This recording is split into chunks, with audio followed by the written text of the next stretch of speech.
Man, it is amazing how fast a simple pullover for roadside assistance can turn into a fight for your life.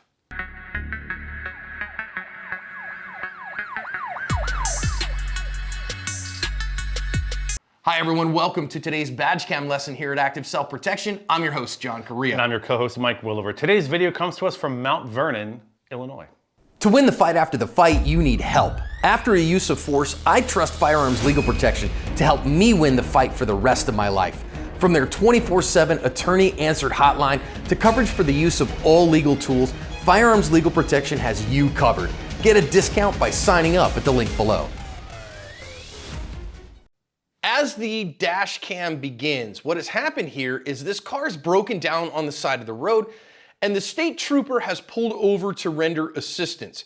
In the midst of rendering assistance, he asked them for their names and they each gave him false names 3 times in that discussion.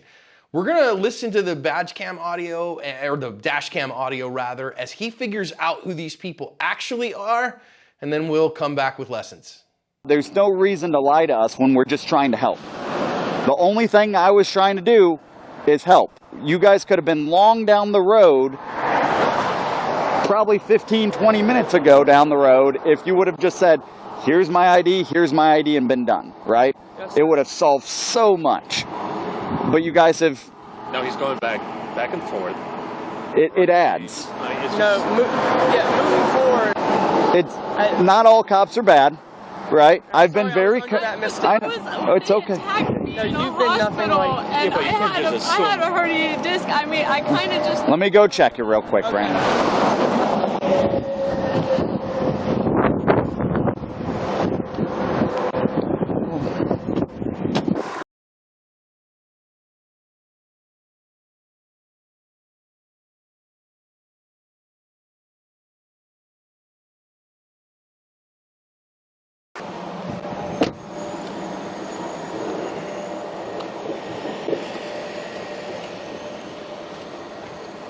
All right.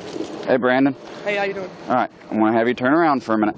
All right. Turn. No. Hey, I'm Brandon. not going in cuffs. Hold on. Brandon, we're not doing this. Brandon. Listen to me. Hey, Brandon. I'm not. We're done. I'm not going in cuffs. Hey, Brandon. We're done. Stop.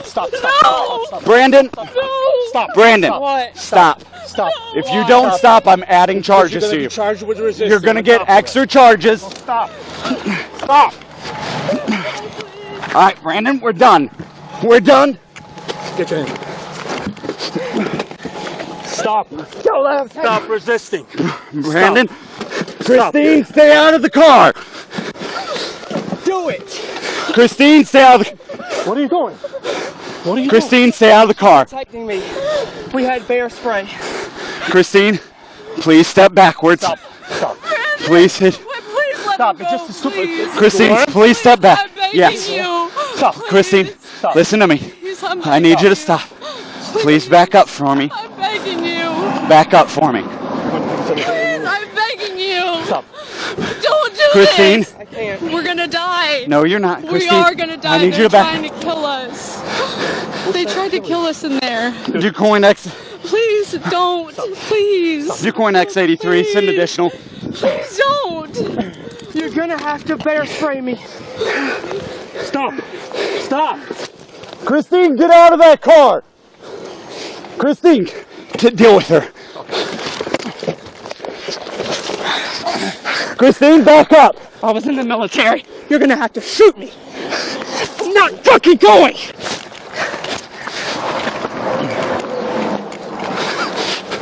Stop, dude. Hey! Get him. Ow! On the ground. Taser. Hey, go back. Christine, get back. Go cuff him. Go cuff. Shoot me in the head! Christine, get back. Stop, dude. Oh, he's got a gun. He's got a gun. Gun. Ducoin X83. Shots fired. Shots fired. Suspect. Officer shot. Officer shot. Shots fired. Come on. Come on. Come on. Come on. Come on. Go. Go back. Go back.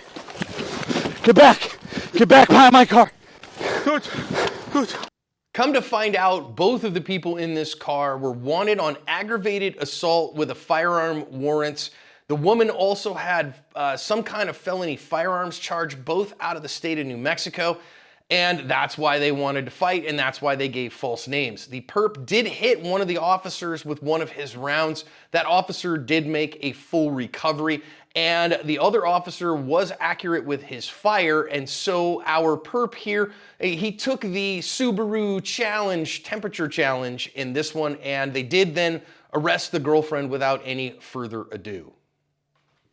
Holy crap, Mike, so dangerous with the girlfriend milling about there and him telling her to go get the thing and the officers, man, whew, dangerous, dangerous stuff. Let's think about the lessons.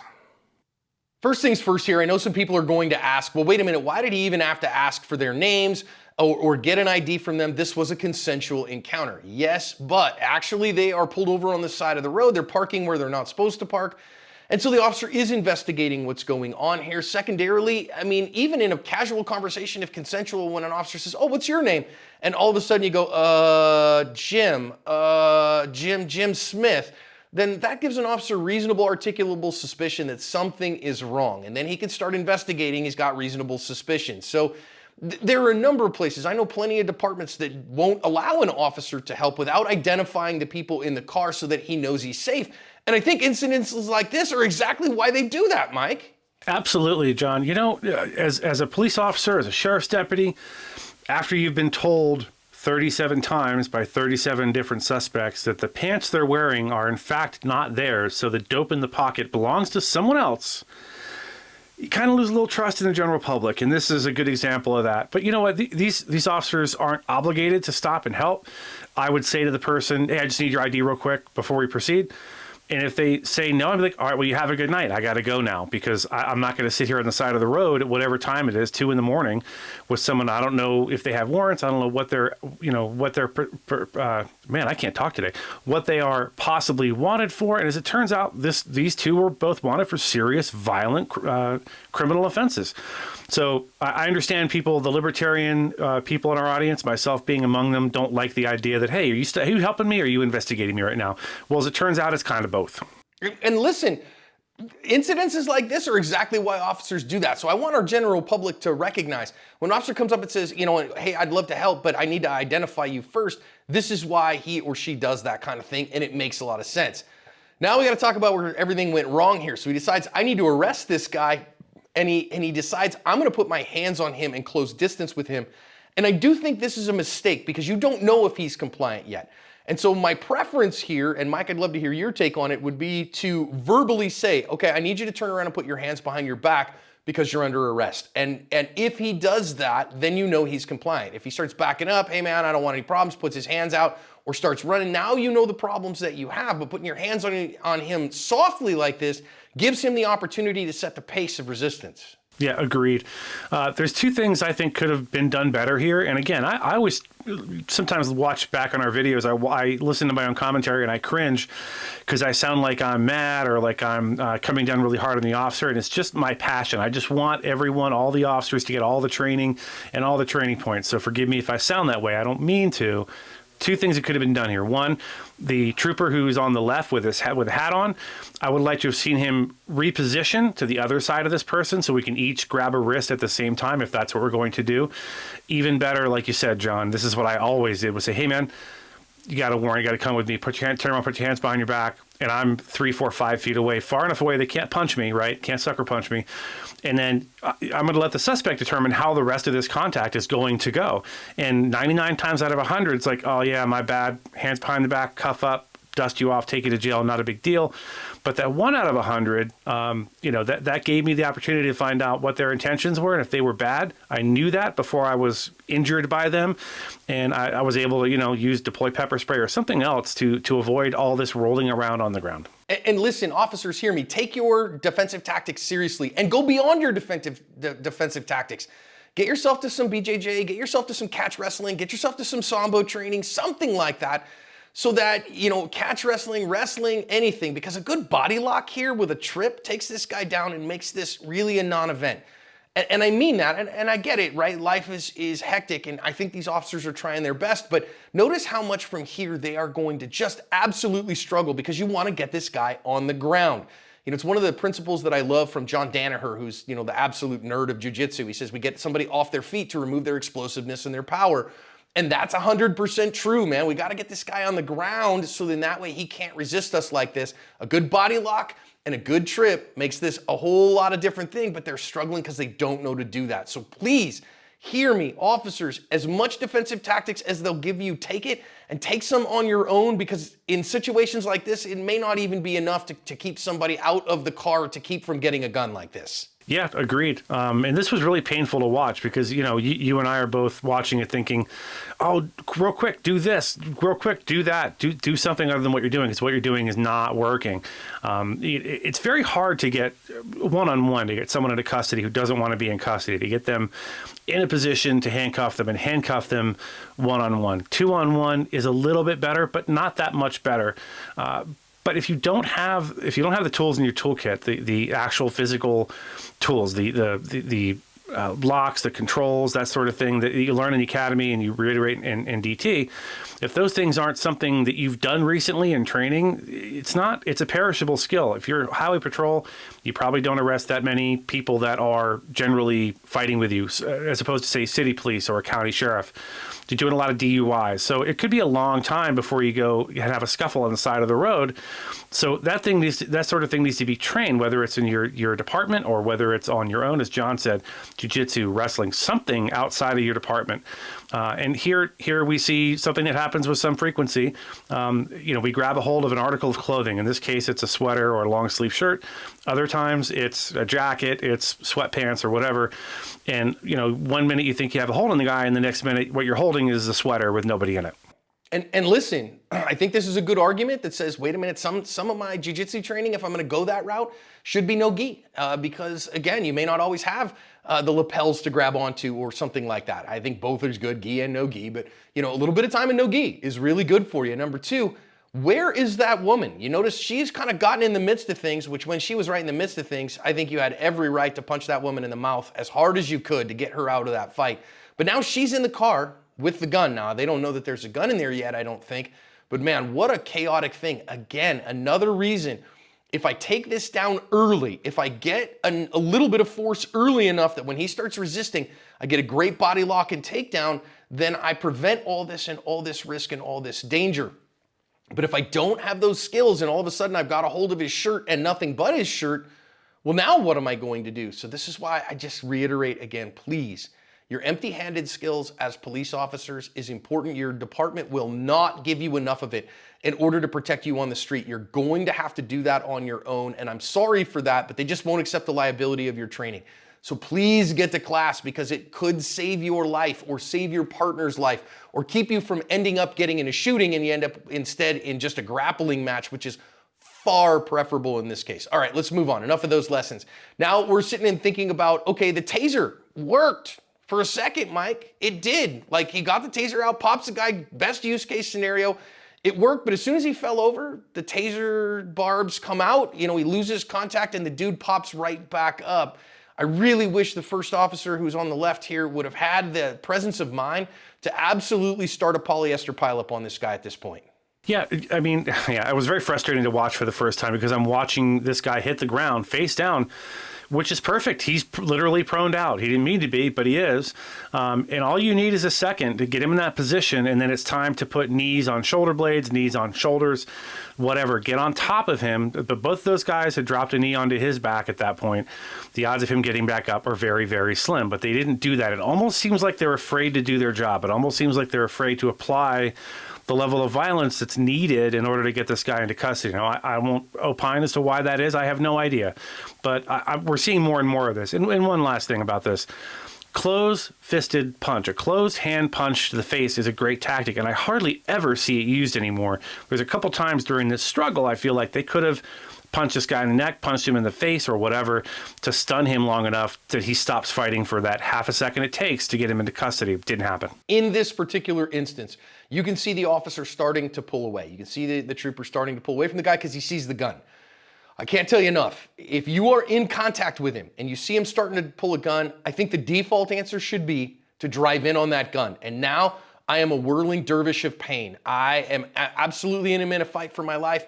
But of course, he's gonna pull out here and try to get away from the guy, and it's gonna make him slow and give initiative to the guy who already has the gun in his hand. Whereas if you're confident in your hands, you see him and you got hands on him and he starts pulling a gun, if you dive in on that and control the gun, the hand with the gun, the arm with the gun, and you go kung fu on this guy, you probably have a better chance of not getting shot like happened here. Please hear us when we say this. This is another point that John and I talked about in our pre-brief, which is we're not talking about any super duper internet YouTube celebrity nonsense gun takeaway foolishness. That's not what we mean at all. We're talking about something that you don't practice in training, which is I'm about to potentially get murdered by this guy. I need to move in and do whatever I can do to control, even if all I can do is grab that, that wrist with two hands and control that arm, and hopefully my partner can do the rest. That's better than backing up and running the other direction. You've now given his distance tool just the right amount of distance for him to deploy it effectively. Again, we're not giving these guys a hard time. All this happened very, very quickly. But people watch these for training, so it's critical that you get this mental rep. Look, if you're that close in, somebody pulls a gun, move in on that gun 99 times out of 100, control it, keep it from being pointed at anybody else. And if you can get another hand free, now, as John said, it's a green light. Do whatever you can do. As long as that gun's still in his hand and he's still threatening people with it, anything you can do with that other hand, anything to include driving your thumb right through his eye socket to the back of his brain cavity, to shooting him, to anything that you can do to end that threat. Deadly force is authorized, and it'll look like whatever it looks like depending on what you're able to do in that moment.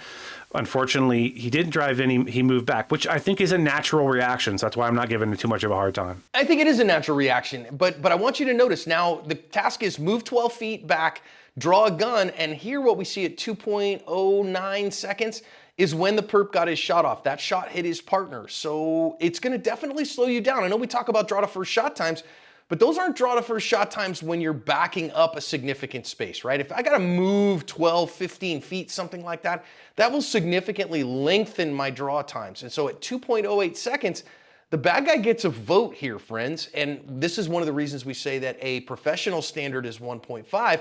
But of course, if you got to move, that's going to get longer. That doesn't give you more time though. And so some people say, well, I don't shoot competition because, competition shooting isn't gunfighting. That's true, but gunfights are absolutely competitions, and the bad guy is hurrying to kill you. And so you need to hurry in return. Now, which one's more important, fast or accurate?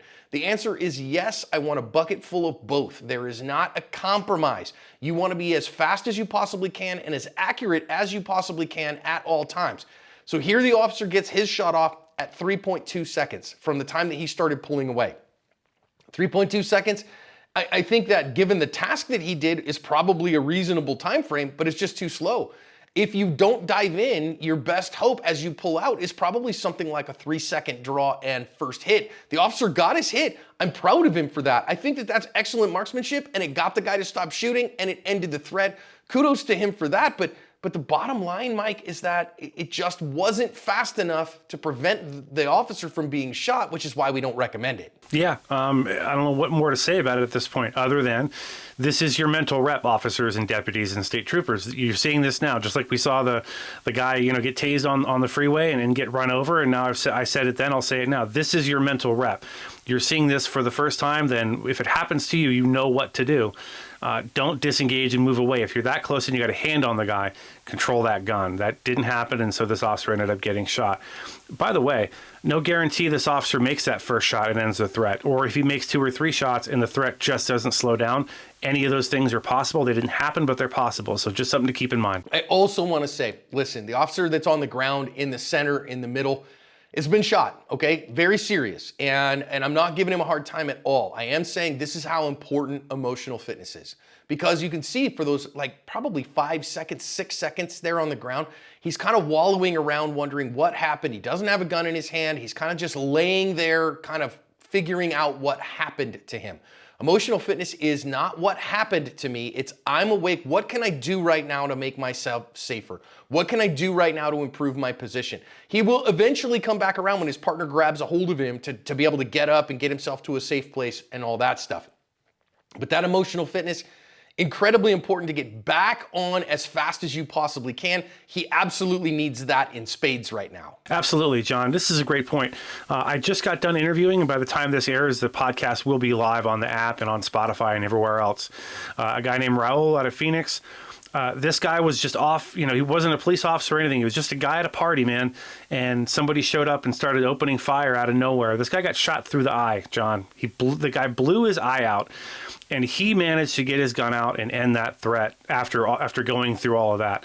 So again, we're not giving this particular trooper a hard time here, but understand this. If you're listening to me right now, I want you to hear my voice, John's voice. I don't care, your instructor at the academy's voice in your head saying, get up.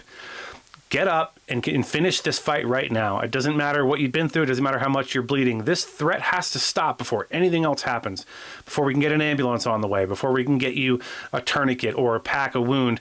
The threat has to stop, and it's up to you to do it. Don't count on your partner. Don't count on a passerby.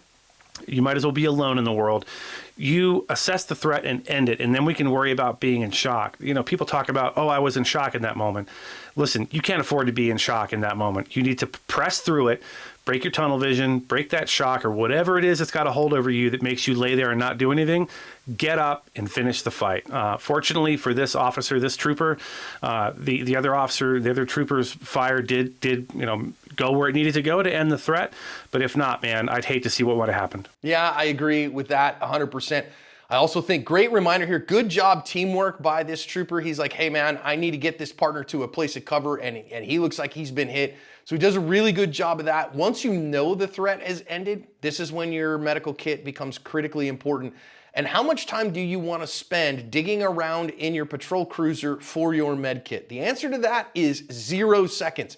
You want to have that kit on your person, staged appropriately, so that you can start rendering aid. That might be chest seals to seal the trunk. That might be, packing gauze or hemostatic if it's a junctional wound. That might very well be a tourniquet if it's on the limbs, but you gotta have some training with that. All officers get it. Use that training and have your med kit on your person, because you will need it that day and you don't wanna go digging for it, okay? Now listen, end of the day, I commend these officers for staying in the fight. I think these officers obviously came across some bad dudes. This is exactly why they identify people before they help them on the roadside. In many departments, that's required, and for this reason. I think, please hear me, officers, take your defensive tactics training seriously, because someday it may save your life and help you cover your asp.